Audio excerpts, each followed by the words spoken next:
On today's episode of the Saturday Air Raid, we are talking our top 5 favorite running backs for the upcoming NFL draft. Dan's with me today. He's got some really, really good selections. Who's he going to pick for Green Bay? We'll have to see. I've got a couple of ones that I want to share with you as well. I'm glad that you're here. Glad that you're with us. Enjoy the show. Caleb Williams to the 10, to the 5, touchdown! Judkins, here he goes, breaking tackles, and look at the leg drive right to the end. Stroud throwing, this time it's from Marvin Harrison Jr., and it's a trifecta of touchdowns for Harrison. Welcome into the Saturday Air Raid. I'm your host, Johnny Robertson. As always, with me, it's my good friend, it's Dan O'Connell. How are you, Dan? Right, I am doing good. I'm happy to be recording another episode with you. We miss out on Brad tonight, but I'm sure you and I will hold the fort down well enough. Well, sadly, I don't think Brad's going to be missing too much. We're going to be doing a running backs today, the 2024 NFL draft, pre-draft running back rankings. I can't really call them rankings. So we've done quarterbacks, we've done wide receivers. Now we're doing the running backs, but mine is just like, I've just got guys. I don't know about you. I think I've sort of ranked my top 3. And then beyond that, I think we just still need more info and we need the combine and that sort of thing. It's just so hard with the running backs trying to nail down rankings this early. So I think I've got my top 3 that I like, and then there's a cluster of guys that can move a lot.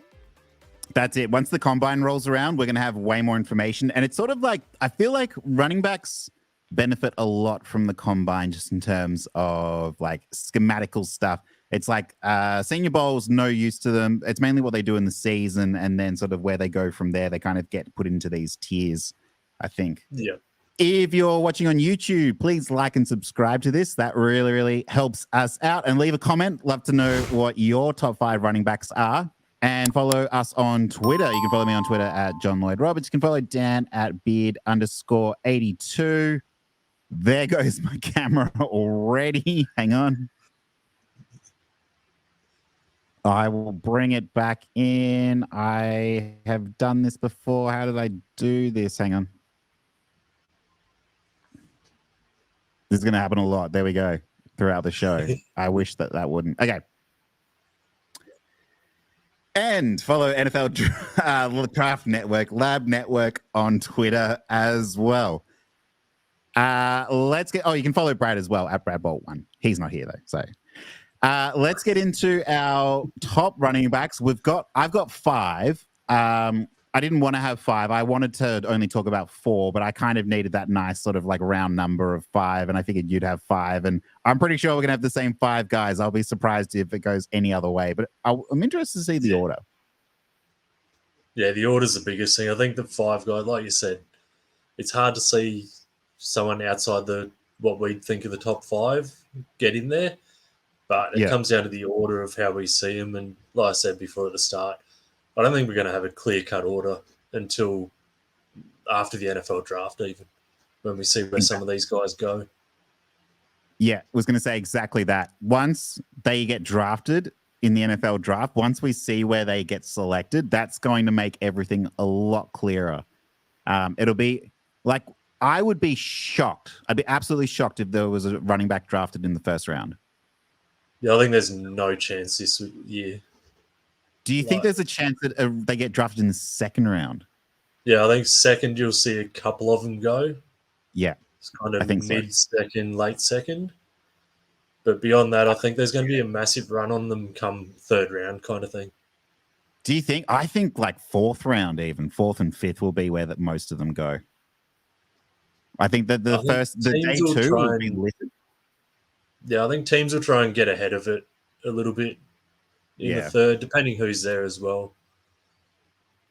Well, the tricky thing as well is there's a lot of running back options in free agency as well. Like Derrick Henry's looking for a job, as well as I think Raheem Mostert will be looking for a job as well. And there's, off the top of my head, but there is a bunch of guys who will be looking to do something as well. So there's going to be, I think that'll be interesting once we get through free agency as well, which is coming up soon, I imagine. Yeah. So With that said, let's go with our number one running back. I'm assuming ours might not be actually. I'll start with mine. I'm going to go with Jonathon Brooks. He was my number one in the end. I can see that. He's not mine, but I Okay. can see why you've got him there. Where do you have him? I've got him third, but I can easily have him second. Yeah. See, I could easily have him third. I would be like, I can understand that as well, because so we'll start with Jonathon Brooks then. So from Texas, played behind Bijan Robinson and Roschon Johnson in the past. That's why we haven't seen a lot of production from him generally. 6 foot, 200 pounds. He last season for 2023, he rushed 187 times for 1,139 yards and 10 touchdowns. And then he got injured. He tore his ACL. So he hasn't been able to test in absolutely anything, and he won't be. I think he might be ready for the NFL season, but we won't see him at the combine for the season, I think. But yeah, definitely missing the combine and all the important stuff, the OTAs and all that sort of thing, which is unfortunate for him. Yep, because it's not like he is an elite prospect who we can just make an assumption that he's going to be great. My comp for him, I said that he reminded me of like Najee Harris, like big body, not particularly explosive, but he's like an old school bell cow running back. He's not particularly fast either.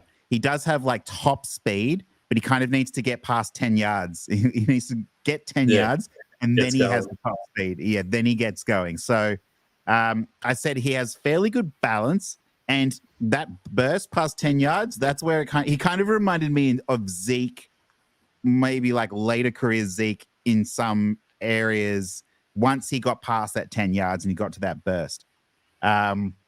Just in terms of running style. He, very well, like I said, at the top, might not be the best running back in this class, but he's kind of like the only one I felt that is that actual like prototypical mold of running back that we're so used to seeing right now. All the other guys I feel like we talk about, they have something about them that kind of like stands out as like, oh, that's, they're a running back, but they've got this about them, which is a little bit abnormal. Whereas Jonathon Brooks, he sort of just fits every single mold that you need. He does have good hands, I'll say. 25 receptions for 286 yards and a touchdown was not bad. And just the last thing I want to say about him per Scott Barrett, he actually, on a per game basis at Texas last year, put up very, very similar stats to Bijan at Texas in his last year. So, things like yards per carry, Jonathon Brooks was 6 yards. Bijan was, he was 6.07. Bijan was 6.13. Things like the receptions he was generally better at. He had more receptions on the same number of targets, and other various metrics like that. Yards after the catch, 13.3 as opposed to Bijan's 10.6. So there are like some similarities there, but typically he is not Bijan Robinson. So no, not many are. So it's funny to say about how he's overall, he's a prototypical type running back that we look at.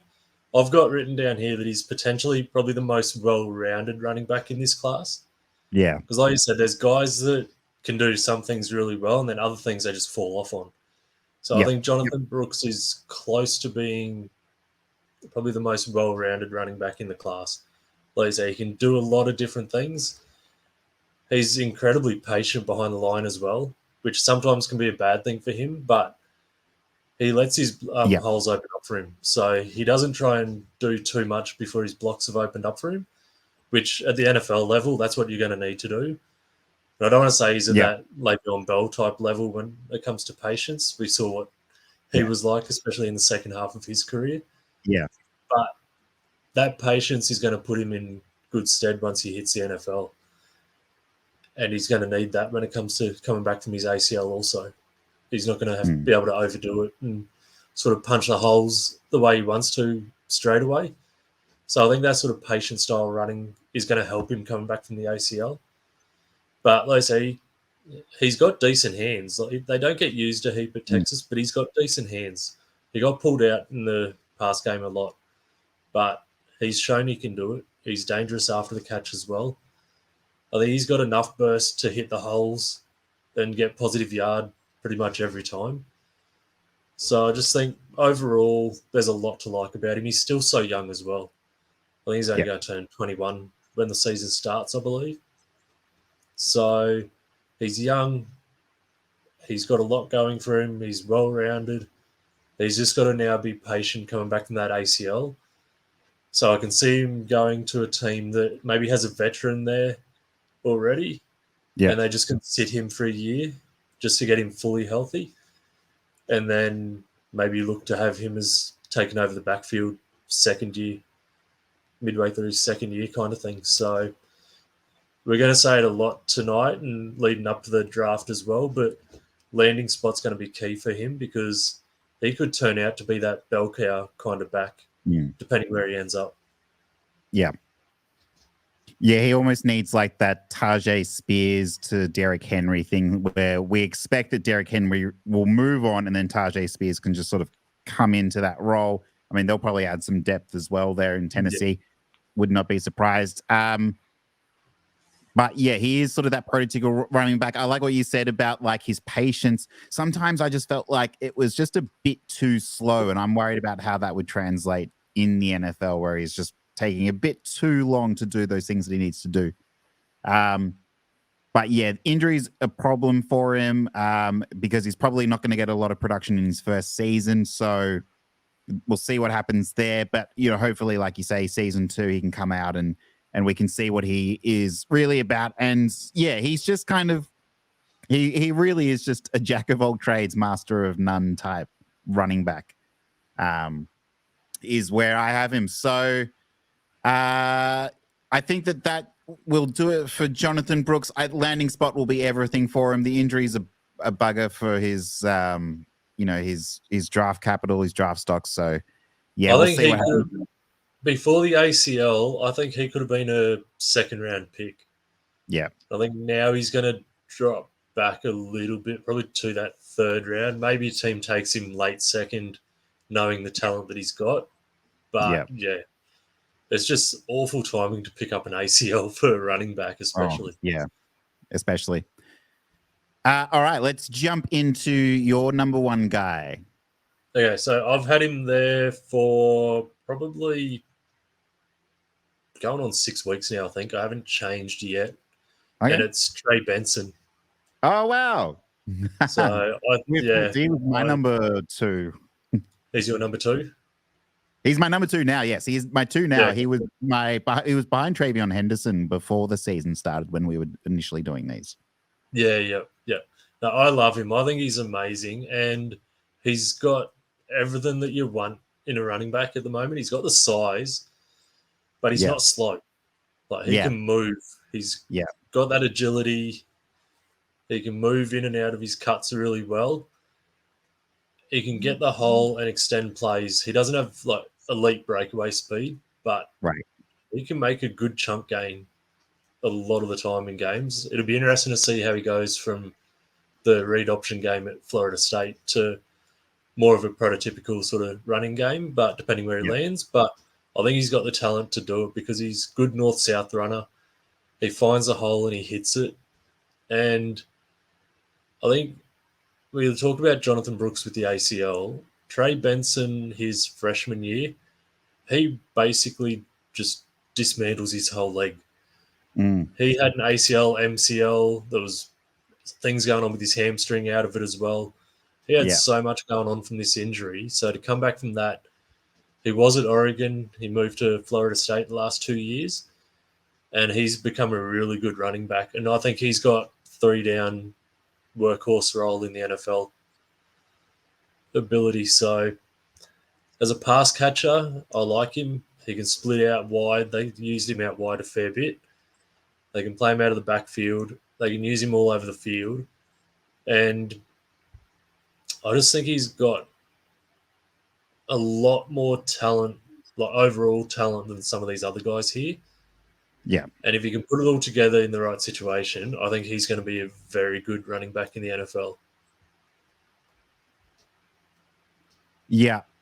So when we, like I said, when we first did these running backs at the start of the college season, he was my number 2 behind Travion Henderson. So I guess he would have been my number 1 going into this, which, and honestly, he probably still could have, like you were saying.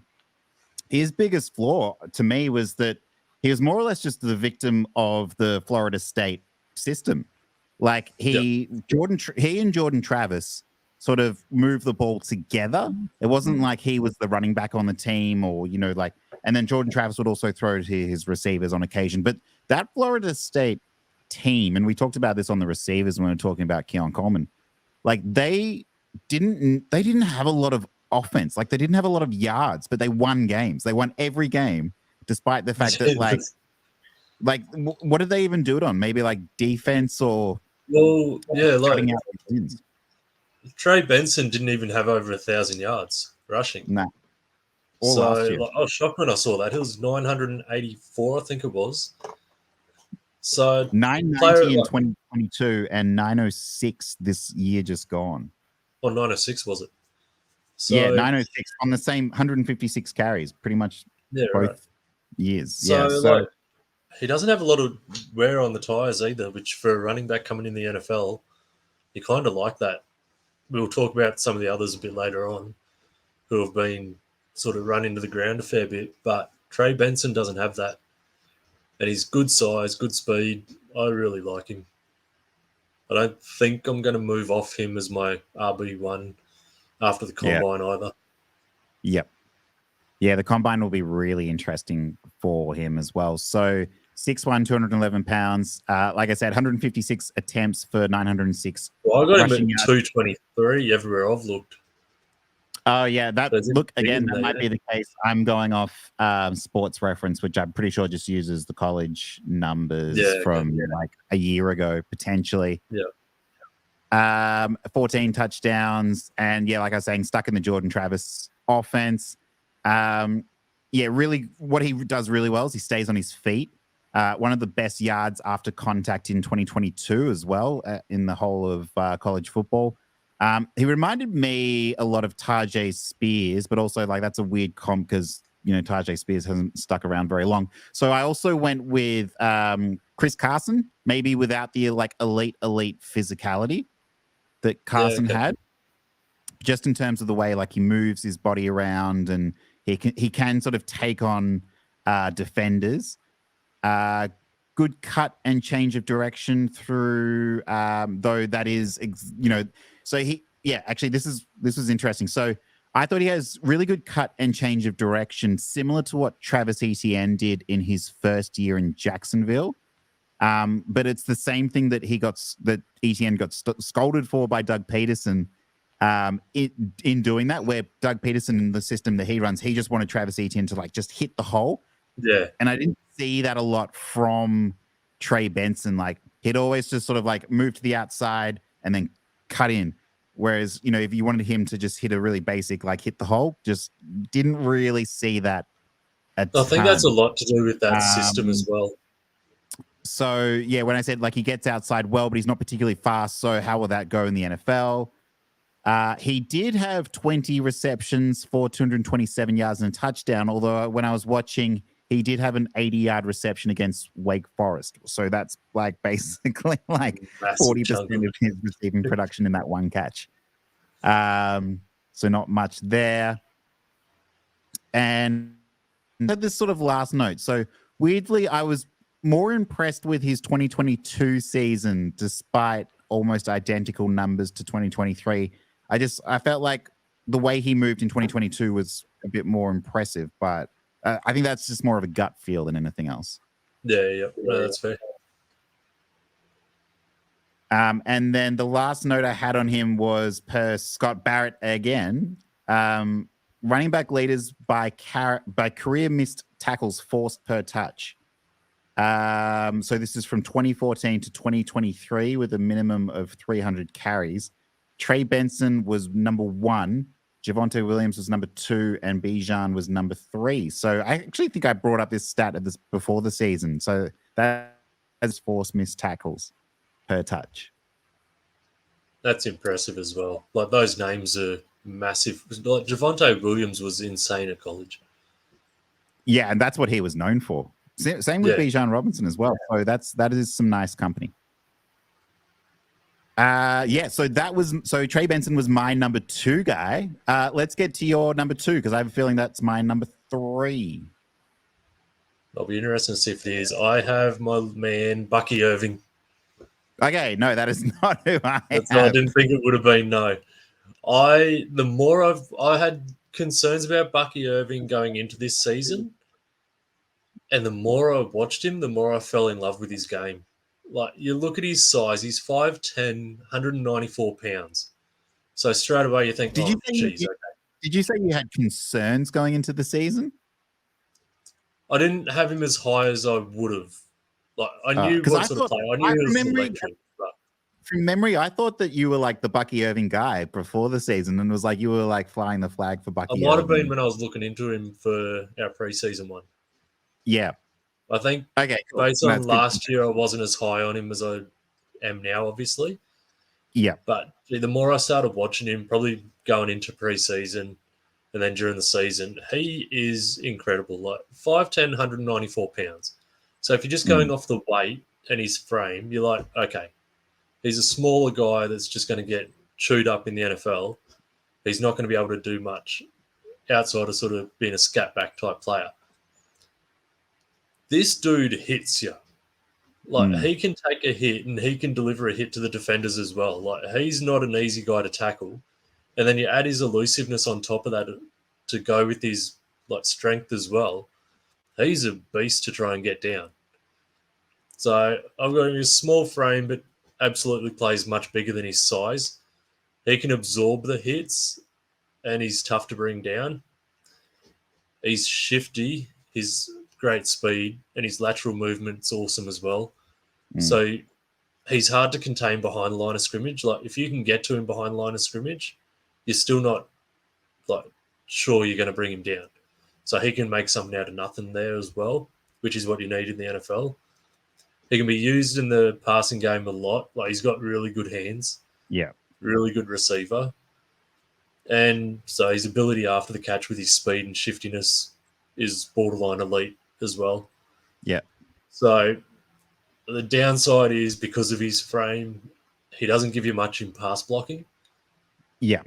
You kind of don't really want him to, unless push comes to shove and he's just got to put his body on the line.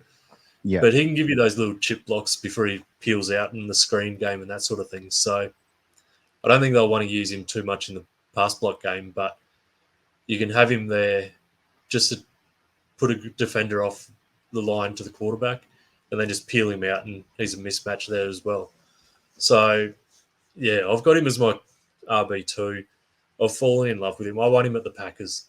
I want them to draft him in the 3rd round. I'm happy for them to take him late 3rd because you pair him with Aaron Jones and they're going to be electric in that run game. I don't know if we're going to keep A.J. Dillon. I don't know if we're going to draft a bigger body type back again either. Yep. But I just want Bucky Irving on the side, on the team. With our weapons that we have in the receiving core as well, I think adding Bucky Irving to Aaron Jones is just going to be a mismatch nightmare when you get them out there. And they play 2 running backs a lot together as well. So you imagine those two, the defenders have to match up on them. Then you got all your receivers out there as well and your tight ends. So give me Bucky Irving to the Packers because I love him. He's my RB2. I like what you said. So yeah, what you said about the pass blocking, I completely agree with. It's just not there as well. And see, I kind of disagreed with the taking on defenders part because from a lot of what I saw, like those 230-pound linebackers that would come for him would basically get him every time was the way I saw it. And it was I like there were times where he did sort of like hit defenders, but it wasn't necessarily like he's bowling them over. Now, I was I'm not saying he's bowling them over. I think that might be why. Yeah. No, he's definitely not bowling guys over, but at his frame, like they're not able to just manhandle him. Yeah. So that's where, to me, he sort of felt like strictly like a 3rd down satellite specialist was the way that I kind of saw him. Like great hands, great in the passing game. I know he is a running back and he can run really well. I'm worried that he might sort of turn into, and maybe this is, see, you were saying 5'10", 190 pounds. So I thought that was kind of generous for what the college people were giving him, because I'm worried that he might be just like another sort of like Deuce Vaughn type, where Deuce Vaughn in 2022, he led all players in scrimmage yards, but it's not enough to play in the NFL, is the way that I saw it. Like, I think Deuce Vaughn I think he's more built because he's so short to the ground. Yeah, and that's definitely like, yeah, that's why I don't want to make like the direct comparison, because Bucky's not Deuce, but he is small. And yeah, I had this note: how did he even get started playing running back? Like that's the part that I don't understand. He's so small. You just get him on the field. Give he him had the ball, a lot of production at Oregon though. So 2,100 yards over 2 seasons, 16 touchdowns, 56 catches in 2023 alone for 413 yards and 2 touchdowns was not bad. My notes, similar to what you were saying, amazing contact balance, great speed, great hands.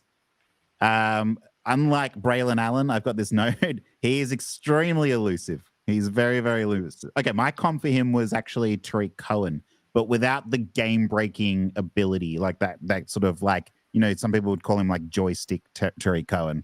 Yeah. Okay. Wasn't necessarily like joystick. And then the pass blocking note I had, but ultimately, like what I really liked about him is he can turn nothing into something, and he did that regularly at Oregon, where it looked like the play was over, he was just going to get tackled, go to the ground, and that did not happen. He'd like get around the defender, he'd spin, he'd cut, he'd jump, and he would go for an extra sort of 10, 15 yards more than what they probably should have. I think if he came into the league probably 10 years ago, I don't think he would have lasted in the NFL. I think long. you're on mute. No. Oh, you're not. Am I good? Oh yeah, now I can hear you. Yeah. Oh, yeah. So I think if he came into the league, say 10 years ago, I don't think he would have been in the NFL for long. The league's changed so much. You look at someone like Devon A-Chain. Yeah. He came in and just absolutely lit it up. And he's similar sort of frame. He Yeah. might even be a bit lighter as well, I think. So Yeah. I think this day and age, someone like Bucky Irving can come in and just absolutely hit the ground running and be a massive weapon for a team. And I have a feeling Jonathon Brooks with his ACL probably would have been my top 1 or 2 guys. I don't think I'm going to change my top 2 even after the combine heading into the draft. Yeah, it really. might change after the draft, but I think I'm locked down on my top 2 with these 2 guys. Yeah. And like you're saying, the Packers would be a good landing spot to him. I've got another guy who I think might go to the Packers fairly well. Actually, all 3 of these guys honestly could go to the Packers, the next 3 guys that I would talk about. But I'll jump now to my number 3 guy, which is Blake Corum. 5'8", 200 pounds. For me, I think a lot of people seem to compare him to Austin Eckler, where I feel like he's not Austin Eckler really at all. I thought the really obvious comp for him was Doug Martin, just kind of like that big, like small, stocky, very good running guy, very like good at taking hits. He does have those elements of Austin Eckler a little bit, but more sort of Doug Martin. Because he's not small, if that makes sense, even though he looks small on the field. He's compact and he is absolutely built. Yeah. Yeah. And I was not high on him when we did our previous show going into the 2023 season. I think I had Donovan Mitchell ahead of Blake Corum, but I thought that he had a fantastic year last year. So he had, over his 3 years at Michigan, 3,700 rushing yards in total. He was basically as well, he was the system, really. He was the one who was asked to do the most, and they were winning games. The defense played well, but we saw like JJ McCarthy didn't have a lot on his hands, and it was mostly because of all these running backs were sort of moving the offense at the pace that they wanted, that Jim Harbaugh wanted. So in essence, like he was the offense on first and second downs, particularly. The note that I've got here, per Scott Barrett, Blake Corum versus running backs drafted day 1 and day 2 since 2014. So yards after contact per attempt in 2021, he would have ranked 62nd percentile. In 2022, he would have ranked 30th percentile. And in 2023, he ranked 1st percentile. The era adjusted missed tackles on that would be in 2021, 84th percentile. In 2022, 52nd percentile. And 2023 was the single worst season of 123 qualifiers. So for whatever reason, it's like these, once you get to the advanced stats, he doesn't start to look as good. But you're watching him play. He's impressive. I was impressed with him. I was impressed with him in the championship game, in the game against Alabama as well. And I just thought, I thought he basically was the offense. Oh, 100%. And so my running back 4, 5, 6 kind of, you can chuck a blanket over them. I have no idea which way I'm going to rank them. Yeah. Once it's all said and done, I think I've just got him at the moment in a cluster. Yeah. So he's in that sort of range for me. So he hasn't dropped down heaps for me, but I'm so confused when it comes to him heading into the NFL. I have no idea what to expect because he's extremely good at Michigan. Yeah. Extremely good college running back. I think that's what he's going to be. I don't think he's going to be an extremely good NFL running back. I think he's going to just be part of a committee and just do his job, and you can rely on him, but he's not going to give you anything special kind of thing. Yeah. I've got big-time concerns about the amount of wear and tear he's already got on his body. He's 23, almost 24, I think, heading into the season. And he's carried the ball a lot over the last sort of 4 years. 675 times. Yeah, that's a big-time concern for me. And he doesn't have that ultra-elite athleticism. But can I ask you, was that a concern of Jonathon Taylor? No. Jonathon Taylor was younger, though. True. He still had a lot on him, though, as well. But I just think you look at the size of Jonathon Taylor as well, as opposed to Blake Corum. I think he holds it better. So I'm just trying to fix my camera. Well, you did too.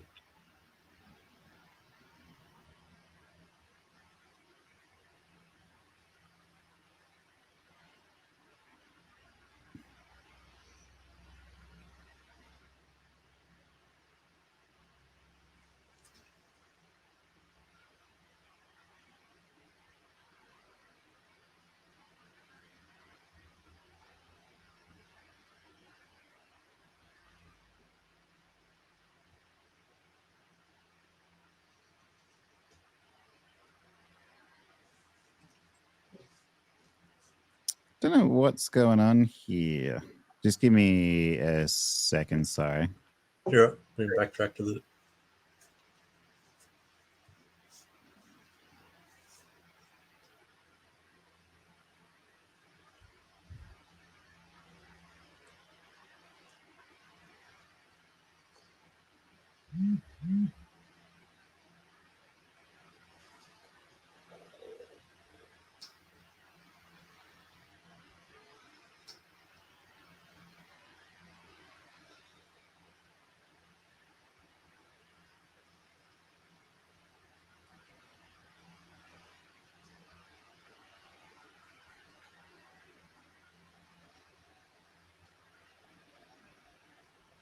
Okay, we are back.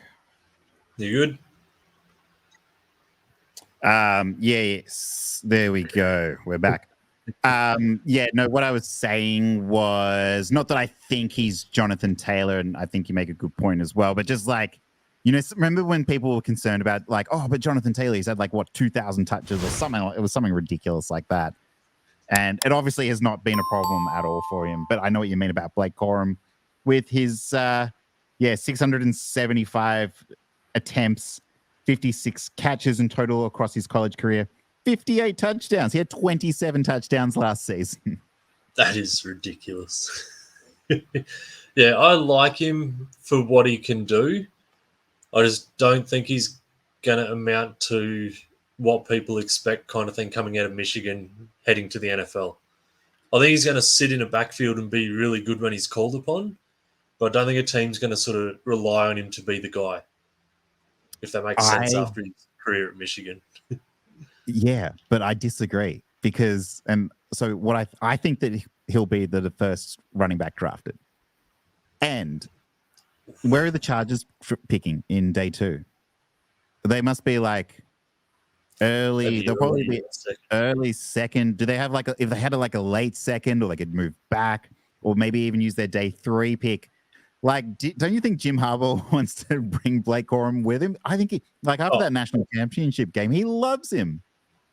I think there's about a 90% chance that Blake Corum ends up on the Chargers. Yeah. I just don't think they'll have to take him in the second. And look, it's probably not worth trading back to draft a running back when they do have such a high second round pick, where they probably would go somewhere else to acquire more talent, particularly defense, because they're probably going to go offense with their pick 5. So I know what you mean, but I think that the NFL will love Blake Corum. I think that they'll see him in college. They see the way he speaks. I know he's a bit older, but I think that they'll kind of like that. And I think that teams are still generally okay with that COVID year, which hopefully this is the last time we have to sort of deal with, COVID year. Throws everything off, throws everything out of whack a little bit. So that's where this is where I really came around on Blake Corum, because from memory, I thought that, but going into the season, I thought you were a bit higher on him and I was not very high on him. It's funny. And then I was high on Trey Benson and you were not as high on Trey Benson. We've completely flipped on those. I'm going to go back and watch all our preseason ones because I forget a lot of them. But there is one guy that we could both agree on back then. And he still has a soft place in my heart currently. And that's my last guy. It's number 4. It's Braelon Allen out of Wisconsin, 6'2", 238 pounds. Did he make your top 5? He's in the cluster between 4th and 6th. Yeah. Okay, cool. So he's my number 4 guy. A dude is still built. He could be the last sort of Derrick Henry type that we see for a little while, but I don't think he's Derrick Henry. I actually might convert him. I think he's close to AJ Dillon, but a little bit more versatile. I think he has good speed and burst for his size still. I think he did well at Wisconsin as well, considering he had to split time still with, is it Ches Malusi? Is that his name? Something like, with Ches. 3,500 yards over 3 years at Wisconsin, nearly 600 attempts and 35 touchdowns. And we've talked about his main selling point is his age. Given how young he is, would not be surprised if he goes day 2 in the draft. He's still got a lot that he can build on. Last couple of notes I have here. He doesn't so much bounce off defenders as he does just knocks them down. He's not really shifty at all. We talked about Bucky Irving, who is incredibly shifty. This guy is on the opposite end of the spectrum. He's not shifty at all. Yeah. But because he's so huge, defenders seem to only want to tackle him around his legs a lot, I've noticed. He loves to stiff arm defenders. He loves running with one arm out in front, just moving people out of his way. And he's one of those people who, I'm thinking of this one play. He has this run early in the game against Illinois where he absolutely just trucks a defender and keeps on going, the poor guy. He's one of those fourth quarter running backs where, people defenders hated facing Derrick Henry in the fourth quarter because they knew that he was still going to keep going and they were exhausted. And I think that that's where Braelon Allen will really shine. I'll be interested to see what a team thinks of him. So he has more production than any other running back almost before turning 20 years old as well. So Braelon Allen, I think I've seen him mocked in the second round. I've seen him mocked in the 5th round, in the 6th round. Seen him go undrafted. So, yeah, pick your poison with Braelon Allen. And the thing is, as well, he came into Wisconsin as a linebacker. He came in as a 17-year-old coming into Wisconsin, and they had him as a linebacker. And they chucked him in at running back, and they just looked at him and go, "Oh, okay, he's a running back." Yeah. Now, I'm thinking back, I have a feeling that he was my RB2 in the preseason show. He was the guy you were highest on. I've loved him. Yeah. I've loved everything about him since he's come into Wisconsin. He's been my guy, and I am at the point where I'm just annoyed at him.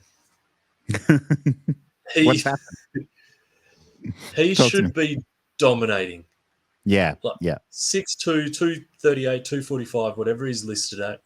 Yeah. He should just be absolutely dominating. And I don't think he breaks anywhere near enough tackles for his size.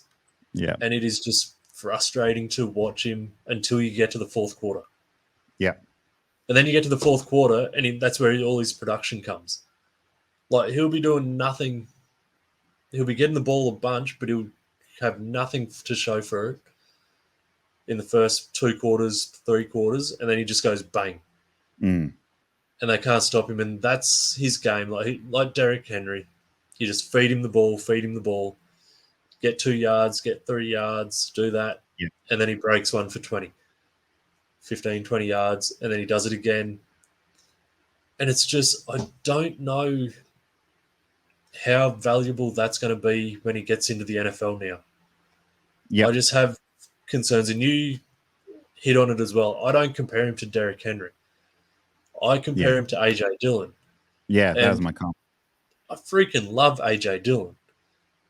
But you watch him run, and you're like, what the hell are you doing getting brought down by this guy? Yeah. What do you do? Just run over the freaking top of him. Come on. Yeah, you're so underwhelmed every attempt. It's like, oh, here he goes. And that's the exact same. Yeah, that's the exact same feeling I get from Braelon Allen, and it's pissed me off this year because I fucking love him, and I just want him to be. I wanted him to be my running back one the entire season. I just cannot do it. So, yeah, I don't know. Like the age, he's only just turned 20, or he's turning. Yeah, he's only just turned 20, I think. So he's got that going for him. He's got the size going for him. He's not, like you said, he's not fast. He's fast enough. He just needs to be better, I think, in that short area sort of game. And I was hoping that Wisconsin were going to use him a lot more in the passing game this year. There was a talk before the season. They were going to get him involved more because he's got decent hands. But they just didn't use him in the scheme that they were running. So I'd be interested to see how he does at the combine in the passing drills if he does them. Yeah. Just to show the hands that he's got because he can play as a receiver out of the backfield if he gets used that way. They just didn't use him that way. So I think the range of outcomes for him is so all over the place. Oh man, his landing spot I'm going to be watching more than any other player, or more than any other running back, is where he goes. Yeah, so I don't know. He's somewhere between running back 4 and 6 for me, and I'll talk about a guy soon that I think is the same sort of deal as Braelon Allen as well. It's just really interesting to see how the NFL values him now, I think. For sure. And so he had 3 years at Wisconsin. I guess he took over from Jonathon Taylor once he left. He was still competing with Ches Malusi, as I said. His first season... He came in as a 17-year-old freshman and just dominated. Yeah. First season, 186 attempts, 1,268 yards and 12 touchdowns. Second season, 230 attempts, 1,200 yards and 11 touchdowns. So he had 50 more attempts. And he had 20 less yards, 26 less yards. That's crazy. Efficiency's going down. And then 181 yards in year 3 for 984 rushing yards. Sorry, 181 attempts. And 12 touchdowns. So, but if you look at the game logs from last season, 17 carries, 141 yards. 12 carries, 94 yards, 16 carries, 116 yards. Against Rutgers, 21 carries, 101 yards, Against Illinois, 29 carries, 145 yards. Like every game is at least 4.85 yards a carry. There's a couple of duds in there. There's Washington State, 7 carries for 20 yards. But the only dud games are the ones where they didn't use him a ton.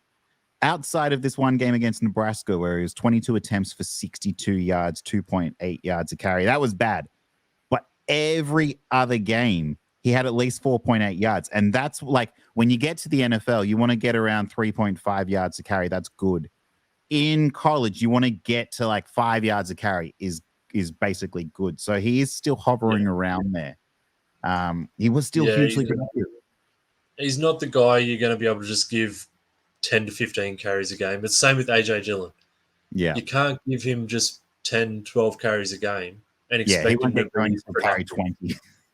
Yeah, so it's going to be interesting to see if a team brings him in and gives him that volume, because that's what he's going to need to sort of be a productive NFL running back. And it's going to be interesting when it comes to we look at him for NFL fantasy, because I think he's going to be one of those guys that just always give us hope, but never truly give us that productivity. Yeah. And it hurts me. I like him. I know. You want him to be good. You want him to be Jonathan Taylor 2.0. There's something about him from the start I've always loved. But sometimes we just need a reality check. And that's the thing with this draft class we talked about at the top of the show is, you want to find diamonds in the rough and you want to find these guys, but you've got to be realistic. Now you were saying, let's quick fire a couple more guys. Do you have anyone you want to especially talk about? I got a few. Audric Estime from Notre Dame. Yeah. I think he's going to be really interesting to watch. He's a massive frame as well. He's 5'11", 227 pounds. Yeah. He's only 20 years old as well. And you think about the strength he's got at his size and the physicality, the contact balance. You won't bring him down with arm tackles. Yeah. He's a decent pass protector, and he's got decent hands in the passing game as well. So he's going to come in and give you the opportunity to have him as a 3-down running back. So I'm just going to be interested to see how the NFL views him as well. So Estime, I actually really liked watching him through the season when I was watching, because for some reason we got a few Notre Dame games here in Australia this year, and I was watching a lot of Sam Hartman. But Audric Estime, he looks good, but then I've sort of actually cooled on him as I've dove more into his game. But yeah, I do like him. I think that he could do well. He's kind of in that Marshawn Lloyd out of USC category for me, where it's like they look like prototypical running backs as well, similar to Jonathan Brooks, but they just don't really have that sort of like elite talent. They're more just like and they're not bell cows either. I don't want to call them bell cows, but they are like, yeah. Like I said, it's going to be interesting. A lot of these guys would be interesting to see how the NFL views them and how they'll use them in their system as well. So, yeah, but 210 carries, 1,341 yards, 18 touchdowns. Not bad. Another guy, so I talked a little bit about Marshawn Lloyd, but he's another player who's sort of like, I wanted him to be good, watched a lot of USC. We get a lot of, Pac-12 games here in Australia. And he just kind of, I don't know if it was the offense or it's just Caleb Williams or whatever it was, but he didn't look like a good runner. No, he has his moments. I think he's good. It was just, it was weird watching him. And he's a bit older as well. He's 23 already. Right. So it's kind of at that age for a running back where if you're not like borderline great, you're just going to be another cog sort of in the running back room. Yeah. So, and not to just like stat watch, but yeah, so 816 attempts, but I'm going to 816 attempts, 820 rushing yards, 9 rushing touchdowns. Like it's a very vanilla sort of stat line. Yeah. Ray Davis is getting a lot of hype as well at the moment. I wanted to chuck him in my top 5 and I couldn't do it. I just didn't think that there was anything particularly special about him. No, I think he's a bit of a bowling ball. I think that's why people like him. He's fun to watch, But again, he's an old guy. He's like 24. Old guy. Yeah. Jeez. He's running back terms. He's middle age. So, Yeah. I don't know. I think, again, he's going to be one of those guys where you slot in your running back room and he'll have his opportunities, but Yeah. I don't think he's going to end up being the guy. The guy I really started to like from Tennessee, Jalen Wright. Yes. He is going to be exciting. And did he declare? Yeah. Okay, cool. So 137 attempts for 1,013 yards, 4 touchdowns. But he must have been part of the Joe Milton issue. Yeah. Yeah, that's crazy. Only 4 touchdowns because he can score from anywhere with his speed. Like they're talking about him having mid 4.3s for the 40, which is like electric for a running back. So I'm going to be keen to see him in the combine and that sort of thing to see how the stats shake out for him. But I think he'll be exciting. He's another one I wouldn't mind on the Packers. You know the guy who I cannot quit on just purely from watching him is Cody Schrader out of Missouri. He's like not hugely impressive in any way, but last season 276 attempts for 1,627 yards and 14 touchdowns, 22 catches through the air as well. I feel like I think of all of these guys, he to me is the one who's going to come out of nowhere in fantasy this coming season and just be like, who is this guy? He might be something. You know the running back to target late in fantasy? Will Shipley. Do you think so? I've got him here. Because he just does not impress me at all. I think he's going to go undrafted. I don't think he'll be drafted in the NFL. I think he'll be an undrafted. He'll be undrafted as well. Yeah. No, I'm not saying he won't have a career in the NFL. He's just going to be used as that pass catching back who can give you running game as well. But I'll take flyers on him and just chuck him on my taxi squad because if he's out there on third down and receiving, he's going to give you value. Like he's not going to be the guy that's going to get a lot of carries in that, but he's definitely going to have a role in the passing game. Yeah. I'm completely out on Will Shipley after this season just gone. I don't know if it was the entire Clemson offense, but he looked bad. He went from it was like we talked about him going into the season as like, okay, this guy could ascend, but what would he ascend to? And he kind of went in the opposite direction. There was something going on at Clemson there. I don't know what it was, but it seemed like that. The entire team was off. Yeah. Jawad Jordan out of Louisville also caught my eye through this season. I didn't mind. 181 yards, 1,128 rushing yards, attempts, and 13 touchdowns. I'd be interested to see what happens to him. He's a much lighter guy, though. I think he's listed here at 175. Much shorter guy. That's crazy. I think there's going to be a lot of guys that sort of 5th, 6th, 7th round. Yeah, they're going to have roles. Like running backs always have a role, no matter where they come from. So, what I will say though is stay tuned for our college preseason look ahead at the running back class, though, because that is a class that I am actually really excited for. Off the top of my head, Ollie Gordon, who had an amazing season, just gone 285 attempts for 1,700 yards and 21 touchdowns at Oklahoma State.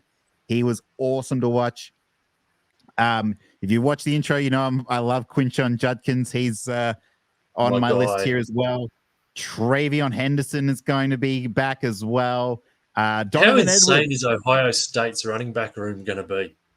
Yeah, because it's Quinshon Judkins and Travion Henderson, right? Like, what the hell are we doing? And Cam Ward is playing quarterback. Is that right? I don't know if he ended up going there. I have no idea. I think he did. I thought he did. I thought he transferred. Yeah, I think all the talk's been about the running backs. I don't even know who's wound up there because it's not Kyle McCord. He's gone. So I think it might be Cam Ward. Syracuse. I thought, okay. I think I'm just having a quick look. Looks like there's some, he might not have officially punched his ticket. Okay. Anyway, so that will be exciting to watch. And I was also I quickly mentioned Donovan Edwards, who went back to Michigan. But I'm excited. I wish that he declared. I thought he had a really good. He had a bad season, and I had high hopes for him. But he did have a really good national championship game, which was great to see. Yeah. But he was injured. And then we got Nick Singleton as well from Penn State. Jeez, the bounce back for next year's running back class could be special. It's gonna be good. It's gonna be good. Yeah. That's gonna do it for the running back 2024 pre-NFL rankings, quote unquote rankings, if you want to call them that. Just to give you a couple of ideas, we're not going to go into like 6 till 10, 12 like we did with the receivers. We pretty much just did that. Leave a comment. We want to know who you like as well, who you're high on. I think there's a guy who did really well at the Senior Bowl who I'm missing, who's rising up the draft boards for fantasy at the moment. I just can't remember his name off the top of my head. It's like Vidal or something like that. No, there's a different one as well. I think he got injured as well. Can't even think of it. It'll come to us later. Neal was one. Devin Neal went back. Oh, he went back. Okay. But yeah. Another one to leave look a comment of guys that you want us to look at, and in the dark days of the off season, before the draft, after the draft, we'll chat about it. That's where I shine. Please like and subscribe. You can follow us on Twitter. I'm at John Lloyd Roberts. Dan's at Beard_82 as well, and NFL Lab Network. We will be back very soon. We're gonna have a couple of guest ons. We got Combine coming up next weekend. That's crazy. And then we're going to be rolling into draft season as well with a couple more takes and a couple more look ahead for the college players. That'll do it for today's show. Appreciate you with us. We'll see you soon. Goodbye.